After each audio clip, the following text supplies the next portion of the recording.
Di 10K subscriber channel Novel Official, akan adakan giveaway untuk 3 orang pemenang. Jangan lupa untuk selalu komen dan like untuk setiap video. Bab 1101, pukul 7 pagi. Claire perlahan bangun. Dia tidur lebih nyaman dari sebelumnya. Tidak bermimpi dan tidak terbangun sekalipun sepanjang malam. Sepertinya dia tidur nyenyak sepanjang malam. Pagi ini dia merasa penuh energi. Claire tidak kaget tidak ada Charlie di sisinya. Karena Charlie terbiasa bangun lebih awal dari dirinya setiap hari. Dia tahu Charlie akan mengajaknya memetik sayuran hari ini. Membuat hati Claire sangat senang. Dan dia sangat menantikannya. Setelah mandi, Claire mengganti pakaian olahraga dan berjalan ke bawah. Dia berpikir bahwa Charlie sedang memasak sarapan. Lalu dia bisa berangkat ke pedesaan setelah sarapan. Tetapi Charlie menunggunya di ruang tamu. Ketika Charlie melihat Claire turun, dia langsung menyapanya dan berkata sambil tersenyum, "Istriku, ayo kita panen sayuran." Claire bertanya dengan heran, "Ah, berangkat sekarang? Sarapan kita belum?" Charlie tersenyum dan berkata, "Untuk sarapan apa? Kita sarapan nanti saja setelah kembali." Setelah mengatakan itu, dia mengulurkan tangan dan meraih tangan Claire, menariknya dan berjalan keluar pintu. Tangan kecil Claire ditarik oleh tangan Charlie. Dia merasa detak jantungnya lebih kencang. Dia juga sedikit malu dan sedikit terkejut pada saat yang sama. Dia tidak bisa menahan diri untuk bertanya, "Charlie, kita akan pergi ke pinggiran kota. Lalu kembali setelah selesai. Akan membutuhkan waktu lama. Kita tidak sarapan. Bagaimana kalau nanti lapar?" Charlie tersenyum dan berkata, "Kamu akan tahu setelah kamu pergi bersamaku. Aku sudah mengatur semuanya." Claire bertanya dengan rasa ingin tahu. "Apakah kamu sudah mengatur rumah pertanian di sana?" Claire menarik ke pintu dan berkata sambil tersenyum, "Ayo, tutup matamu dulu." Claire bahkan lebih terkejut. "Charlie, aku harus menutup mataku sekarang. Bukankah ini terlalu cepat?" Charlie tersenyum dan berkata, "Tidak, ini tidak terlalu cepat. Kamu akan tahu sebentar lagi." Claire hanya bisa tersenyum tak berdaya, menutup matanya, dan berkata dengan lembut, "Oke, karena akan memetik sayuran, aku akan mendengarkanmu."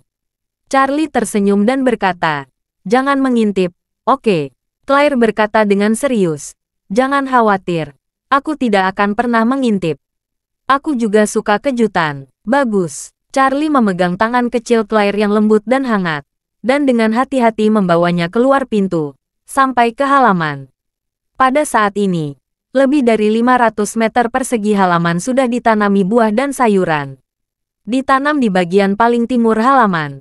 Selain itu, tanaman melon, buah-buahan, dan sayuran ini dipilih dengan cermat oleh Zeke White. Melon dan buah-buahan tumbuh dengan baik, bahkan tidak ada satu serangga pun yang naik. Buahnya berwarna cerah dan daunnya berwarna zamrud hijau. Selain itu, ada sedikit embun di pagi hari. Terlihat lebih menakjubkan. Charlie membawa Claire keluar, datang ke kebun sayur, lalu tersenyum dan berkata kepadanya, "Istriku, buka matamu." Claire bertanya dengan heran, "Apakah kamu tidak ingin aku masuk ke dalam mobil?" "Aku buka mata sekarang." "Ya," Charlie berkata sambil tersenyum. "Buka matamu sekarang." Claire tersenyum dan berkata, "Kalau begitu aku akan membukanya." Setelah itu, dia membuka matanya sedikit. Saat dia membuka matanya, matahari terbit di timur memproyeksikan cahaya pagi yang cerah ke matanya yang cerah. Membuatnya sedikit silau dalam sekejap, tidak dapat dilihat dengan jelas. Segera setelah itu, penglihatannya berangsur-angsur pulih. Pada saat ini, dia terkejut menemukan ada kebun sayur dan buah yang sempurna di depannya. Dia terkejut dan terkejut. Kemudian dia segera menutup mulutnya dengan tangan. Bab 1102. Setelah itu, dia melihat Charlie di sebelahnya. Wajahnya penuh kejutan dan ketidakpercayaan. Aku tidak sedang bermimpi.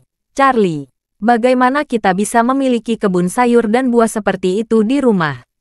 Charlie memandang dengan penuh kasih sayang dan berkata sambil tersenyum, "Istri konyol, tentu saja kamu tidak bermimpi. Bukankah kamu suka memetik sayuran? Kamu bisa memetik setiap hari mulai sekarang. Saya meminta seseorang untuk membuat kebun terbaik di Aurus Hill. Saya akan merawat ladang sayuran ini untuk memastikan buahnya berlimpah sepanjang tahun untuk kamu petik dan cicipi. Mata Claire tiba-tiba menjadi merah. Dia tidak pernah menyangka suaminya telah menyiapkan kejutan besar untuknya. Ketika dia masih kecil, dia berharap untuk menanam beberapa buah dan sayuran di halaman. Meski hanya tomat dan lada, dia akan sangat puas. Namun, Nyonya Wilson neneknya tidak pernah memberikan kesempatan ini. Dia tidak pernah berpikir suaminya akan memberi kebun sayur yang begitu luas dan bagus dalam semalam. Sekaligus, terutama janji penuh kasih sayang Charlie membuat Claire sangat tersentuh. Meskipun Charlie telah melakukan banyak hal untuk dirinya sebelumnya, tidak ada yang membuatnya merasa sangat tersentuh. Perasaan seperti ini seperti berharap suaminya akan memberi bunga, tetapi tidak disangka suaminya akan memberi sebuah lautan bunga. Rasa bahagianya, seolah-olah dia memiliki seisi dunia. Jangan lihat ini, hanya buah dan sayuran dan tidak ada mawar romantis saat ini di mata Claire. Buah dan sayuran ini lebih menarik dibandingkan dengan mawar terindah di dunia. Bahkan pada saat ini, dia merasa lebih bersemangat daripada ketika dia melihat Charlie melangsungkan pernikahan akbar di Taman Gantung Shangri-La. Pada saat ini, Charlie yang berada di dekatnya telah menyerahkan keranjang bambu kecil yang indah ke tangan Claire. Charlie berkata sambil tersenyum, "Istriku, ayo kita panen. Semua tanaman ini dibudidayakan secara organik, tidak menggunakan pestisida yang sama sekali. Kamu bisa menangkapnya tanpa keraguan." Claire sangat terpesona. Dia menatap Charlie, lalu tanpa sadar melemparkan dirinya ke dalam pelukannya. Dia memeluk pinggang Charlie dengan erat. Dia berkata, "Terima kasih suamiku. Terima kasih atas semua yang telah kamu lakukan untuk saya. Saya merasa seperti orang paling bahagia di dunia." Charlie menyentuh pipinya dan berkata dengan penuh kasih, "Kamu adalah istriku. Untuk apa mengucapkan terima kasih aku? Selama kamu bahagia, aku juga akan bahagia." Mengatakan itu, Charlie menatap Claire yang ada di depannya, dan tiba-tiba merasakan dorongan. Jadi, ketika otaknya menjadi panas, dia segera menundukkan kepalanya dan dengan lembut mencium bibir Claire. Pada saat ini, Claire tiba-tiba merasakan kehampaan dalam pikirannya. Ini adalah ciuman pertama Claire, dan dia tiba-tiba dibawa pergi oleh Charlie tanpa berpikir. Namun, dia tidak marah sama sekali. Dia menatap Charlie yang tampan dan lembut. Dia tiba-tiba merasakan kebahagiaan yang belum pernah terjadi sebelumnya di hatinya. Ternyata sangat menyenangkan menjadi wanita kecil yang bahagia di pelukan suami. Meskipun dia merasa sangat bahagia di hatinya, dia masih sedikit malu. Jadi setelah mencium ringan Charlie, Claire mendorong Charlie dengan panik. Dengan gugup dia merapikan rambut di sekitar telinga, dan dengan ragu-ragu berkata, "Yah, aku akan memetik." Charlie memeluknya dengan lembut dan berkata, "Istriku, aku akan menemanimu." Claire tersipu, menyerahkan keranjang bambu ke tangannya lagi, dan berkata dengan malu-malu, "Kalau begitu ikuti aku akan memetik, dan kamu yang membawanya." "Oke," Charlie dengan ramah segera setuju, meraih tangan istrinya dan memasuki kebun sayur. Pada saat ini, di teras di lantai 3, Elaine memandangi kedua orang di halaman. Dia datang. "Saya sudah bermusuhan dengan dua orang yang bermesraan pagi ini. Apa mereka tidak tahu saya telah kehilangan gigi depan?" Memikirkan hal ini, dia berteriak dengan marah, "Hei, kalian berdua. Petik sayurannya lebih cepat. Aku menunggu kalian pergi untuk mengambil gambar. Aku mau pamer ke teman-teman." Bab 1103. Perbuatan Charlie ini membuat Claire merasa bahwa dia adalah wanita paling bahagia di dunia. Namun, di saat yang sama, ada seorang wanita yang merasa dirinya adalah wanita paling sial di dunia. Wanita ini adalah Hannah yang sedang berdiskusi dengan dokter di rumah sakit Silverwing. Setelah mengantri lama, akhirnya giliran dia masuk ruangan dokter spesialis penyakiti. Setelah masuk, dokter melakukan pemeriksaan rutin. Ketika dokter melihat situasi yang sebenarnya, dia tidak dapat menahan diri untuk tidak terkejut. Dia bertanya, "Apa yang terjadi padamu hingga seperti ini? Apakah kamu tidak memperhatikan kebersihan pribadi sama sekali?" Meskipun orang yang memeriksa dirinya juga seorang dokter wanita, kata-kata dokter itu masih membuat Hannah merasa malu. Dia menutupi wajahnya dan berkata dengan ragu-ragu, Dokter, pria di keluargaku tidak suka kebersihan. Dokter mengeluh. Dia tidak suka bersih-bersih. Jadi kamu harus meminta untuk memperhatikan kebersihan pribadi. Ini masalahnya sangat serius. Saya harus memperingatkan Anda. Hana bertanya dengan panik. Dokter, apa yang terjadi dengan saya? Dokter berkata dengan wajah gelap. Dari pemeriksaan rutin, ada eritema, infeksi, dan erosi. Anda memiliki lebih dari satu masalah. Dokter berkata lagi. Saya akan memberi referensi untuk beberapa uji laboratorium. Anda dapat memeriksa darah dan sekresi. Nanti kita lihat bagaimana hasil tesnya. Hana ketakutan dan bertanya dengan gugup, Dokter, saya tidak akan menderita AIDS, kan? Dokter berkata, AIDS tidak dapat dilihat dengan mata telanjang. Harus dikonfirmasi melalui tes darah. Setelah itu, dokter mendesak lagi. Cepat, lakukan tes lab secepat mungkin. Saya akan memberikan solusinya segera setelah hasilnya keluar. Hana bangun dengan tergesa-gesa dan mengambil surat rujukan tes yang ditentukan oleh dokter. Setelah mengambil darah dan mengeluarkan cairan, Hana duduk menunggu dengan cemas. Karena dia sangat takut, dia tidak peduli dengan rasa gatal di tubuhnya saat ini. Dia hanya ingin mencari tahu apa yang salah dengannya sesegera mungkin. Hal pertama yang keluar adalah hasil tes sekresi, yang menunjukkan bahwa dia mengalami erosi dan peradangan parah. Hana segera bingung, dan segera pergi ke dokter dengan lembaran hasil tes. Dokter tidak terkejut setelah membaca, dan berkata dengan ringan, peradangan dan erosi dapat dilihat dengan mata telanjang. Ini telah mencapai tingkat yang serius. Anda harus mengobati ini sesegera mungkin. Jika tidak diobati, kemungkinan besar akan menyebabkan masalah yang lebih besar. Lalu dokter bertanya lagi, apakah ada hasil tes darah? Yang paling penting adalah itu. Hana buru-buru berkata, hasil tes darah belum keluar. Saya takut, karena itu saya segera menunjukkannya kepada Anda. Dokter mengangguk dan berkata, mari kita tunggu hasil tes darahnya. Setelah hasilnya keluar, banyak masalah bisa dilihat lebih teliti. Hana keluar menuju ruang tunggu laboratorium. Setelah 20 menit, hasilnya keluar.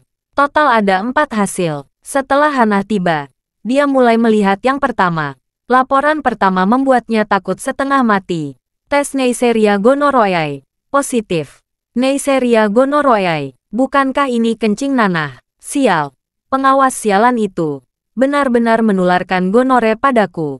Hana sangat ketakutan saat ini, dan membuka laporan kedua dengan gemetar. Laporan kedua berbunyi, tes aglutinasi treponema pallidum. Positif. Bab 1104. Melihat ini, Hana merasa pusing.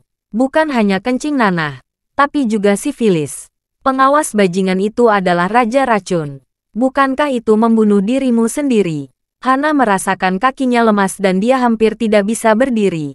Dia buru-buru duduk di lantai di sudut dinding. Dia menyeka air matanya sambil membuka laporan ketiga dengan gemetar. Laporan ketiga berbunyi, antibodi HIV/AIDS. Nilai panjangnya adalah 0,11. Dan nilai referensi kurang dari 1. Ini negatif. Hana akhirnya menghela napas lega. Untungnya, dia tidak mengidap AIDS. Jika positif, itu sama saja dengan hukuman mati. Akhirnya dia menemukan jejak pelipur lara. Dia membuka laporan terakhir. Laporan ini berbunyi, human chorionic gonadotropin, 5324.2. Melihat indikator di belakang, dia ketakutan di tempat dan hampir pingsan. Bukankah ini indikator kehamilan? Lihat komentar di belakang. Indikatornya menunjukkan 4 hingga 8 minggu kehamilan. Waktunya bertepatan dengan hari ketika dia berada di tambang batu bara. Sudah berakhir. Sudah berakhir. Pada saat ini, Hana tidak sabar untuk membanting kepalanya ke dinding. Dia mengira sudah aman bisa melarikan diri dari tambang batu bara yang membuatnya putus asa, dengan bantuan keluarga Webb. Tetapi yang tidak dia sangka, setelah berhasil lolos dari tambang, ada begitu banyak penyakit yang dia derita. Peradangan, erosi, gonore, sifilis. Masih tidak terlalu masalah memiliki begitu banyak penyakit. Tetapi mengapa hamil? Usianya sudah 51 tahun. Anaknya Harold sudah berusia 28 tahun. Jika berita kehamilannya menyebar, Maukah ditaruh di wajah orang tuanya? Di masa depan, dia tidak akan ditikam di tulang belakang dan dimarahi sampai mati oleh suami dan keluarganya. Memikirkan hal ini, Hana segera pergi ke dokter. Begitu dia memasuki ruang konsultasi dokter, dia mengunci pintu, berlutut di depan dokter dengan menjatuhkan diri, dan menangis, "Dokter, tolong saya. Anda harus menyelamatkan saya. Anda harus menyelamatkan hidup saya." Dokter juga terkejut dan berkata, "Ada apa? Apakah Anda HIV positif?" Yang paling ditakuti oleh dokter adalah dia didiagnosis mengidap AIDS, yang sangat tidak bisa dijelaskan. Pada saat ini, Hana buru-buru menenangkan kepalanya dan berkata, "HIV negatif.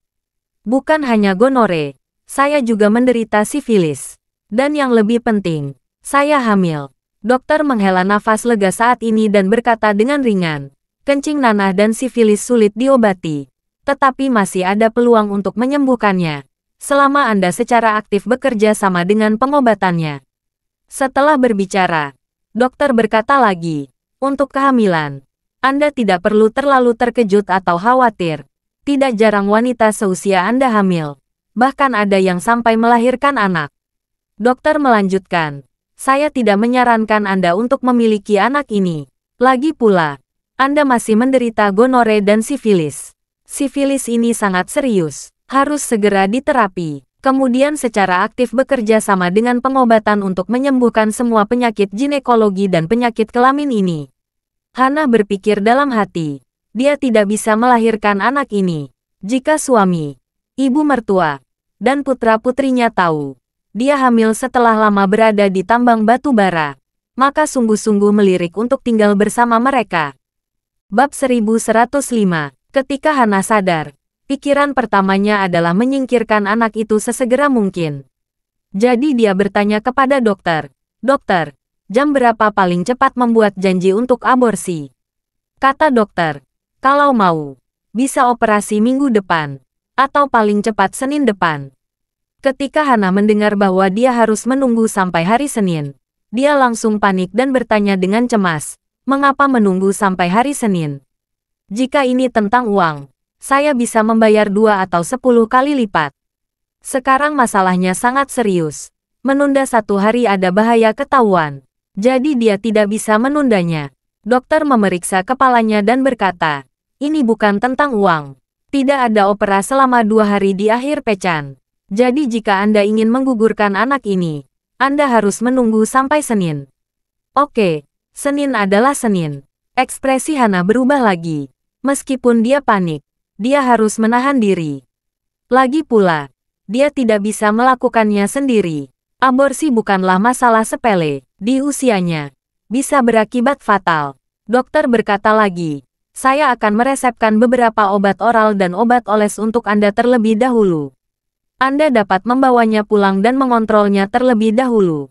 Setelah operasi aborsi, kami akan melakukan perawatan sistematis untuk menularkan penyakit seksual Anda." Hana mengangguk lagi dan berkata, "Terima kasih, dokter." Dokter pergelangan tangan dan berkata lagi, "Sebaiknya Anda meminta suami Anda untuk melakukan pemeriksaan juga. Gonore dan sipilis biasanya ditularkan melalui hubungan seks pria dan wanita. Jika Anda berhubungan seks dengan suami Anda baru-baru ini, mungkin dia yang menginfeksi Anda, atau Anda yang menginfeksinya. Kedua penyakit ini menular sangat, jadi saya sarankan agar dia datang ke dokter. Jika Anda berdua terinfeksi, lebih baik berobat bersama dan saling mendukung." Hana membeku ketika dia mendengar ini. Hana tahu betul di dalam hatinya bahwa penyakit itu tidak dapat diturunkan kepadanya oleh suaminya. Ini pasti dari pengawas tambang. Namun, saat dia dan suaminya berada di rumah keluarak web, mereka berdua tidak bisa menahan nafsu. Saat itu, mereka berdua tidak menggunakan alat kontrasepsi. Dokter mengatakan penyakit ini sangat menular. Apakah itu berarti suaminya juga mempunyai kemungkinan besar tertular olehnya? Memikirkan hal ini, hatinya bingung. Tampaknya solusi terbaik adalah menyembuhkan dirinya sendiri sebelum sakit suaminya. Dengan cara ini, ketika suaminya diketahui sakit, dia tidak bisa menyalahkannya. Memikirkan hal ini, Hana buru-buru bertanya kepada dokter, "Dokter, Berapa lama waktu yang dibutuhkan sampai sembuh total? Ini, dokter menyarankan sebentar, dan berkata dengan sedikit malu. Saya beritahu Anda, kedua penyakit ini sebenarnya sangat sulit dibudidayakan. Siklus pengobatannya relatif lama. Saya perkirakan setidaknya 2 bulan. Lama sekali. Hana putus asa. Dokter menghiburnya saat ini. Tetapi belum tentu juga. Fisik setiap orang berbeda. Beberapa orang bisa sembuh dengan cepat. Dokter berkata lagi. Jangan terlalu mengkritik sekarang. Mari kita membuat janji untuk operasi terlebih dahulu. Anda bisa datang Senin depan untuk aborsi. Setelah operasi, kami akan melakukan perawatan aktif. Hana mengangguk. Dia tahu bahwa tidak ada cara lain yang lebih baik untuk melakukannya sekarang. Jadi dia membuat janji dengan dokter untuk operasi pada Senin sore. Setelah membuat janji temu, dia menerima telepon dari suaminya dan bertanya, "Istriku, kamu sudah menghilang. Pagi-pagi begini, kamu pergi kemana?" Hana buru-buru berkata, "Aku keluar untuk melakukan sesuatu, dan aku akan kembali sekarang." Terima kasih sudah mendengarkan cerita novel Pesona Pujaan Hati. Sampai jumpa di novel selanjutnya.